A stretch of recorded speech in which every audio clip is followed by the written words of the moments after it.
Hello from Southern Ontario this May 16th here. Thursday, a lovely day. Just want to clean up my notebook a little bit here before I move on. The WHO International Pandemic Accord, I think it's the 27th of this month, is to be signed behind closed doors. Currently, there are 149 member countries who are considering signing on to this accord.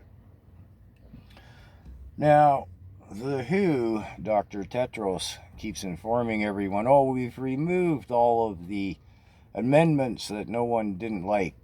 You know, the ones that took over the sovereign control of all the member nations. We've removed all those, so no worries. Just, we're going to go ahead and ratify this thing on the 27th. Everything's good. Problem is, nobody knows what's in the amended accord. Yeah, no kidding. Well, anyways, I can neither confirm nor deny that the UK is not signing on to this.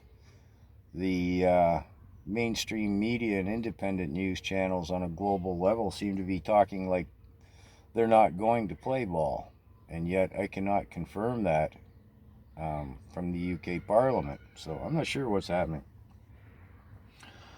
Which brings us to Slovakia, whose Prime Minister, well, you know what just happened to him, 2 days ago or something? Yeah, you know what happened to him, right? 2 points with the Slovakian PM. He said no to the pandemic accord, and he's also, how do I say this without saying the wrong words? He's anti-supportive of the conflict in the northern latitudes over there. You know, the one that's been going on for a while now. Canada, we gave them 13.6 billion, plus a bunch of equipment and more millions on top of that. Yeah. Anyways, moving down to Australia. I think they're 1 day away from implementing digital identification. Haven't got that one quite nailed down. It's only so much time in a day. I'm only one man. They have their digital banking implemented, same as we do here in Canada. Again, some people don't understand the difference between electronic and digital banking. In Australia, the two big banks seem to be going cashless. Their head branches, you can't get money in or out of them, only from the ATMs.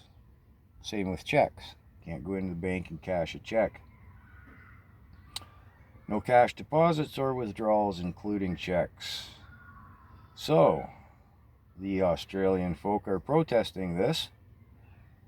And what was it in the last month, I think?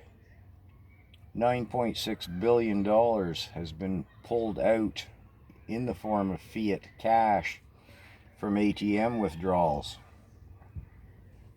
Yeah. So, also from Australia, 14, I guess they're parliamentary members. Not sure what their exact terminology in their parliament down there is. Do they have senators? I don't think they have congressmen. Whatever. 14 of them have signed a petition, not a petition, a formal letter of statement to the government that they don't want in onto the WHO Accord. So, yeah, a lot of stuff going down in Australia that we're not seeing. You're probably not seeing the news from Slovakia either. That's bills C11 and 18 at work here in Canada. And in final summation, just because I'm rambling, silver is up today to $47 Canadian. That's full retail, I call it, if you were to go to your bank and want to buy an ounce of silver. It's gone up from $39 not too terribly long ago. It went up to 46, maybe 47, went back down to 45, and continues to just solidly climb up. At the same time, we see, well, global debt is now $370 trillion, and there's only, it's hard to count it, nobody agrees, but only a little over $100 trillion worth of fiat, if you will, wealth in the world. And they just had a meeting, the WEF, down in, I think it was Saudi Arabia. What's his name? Fink, head of the, what's he head of?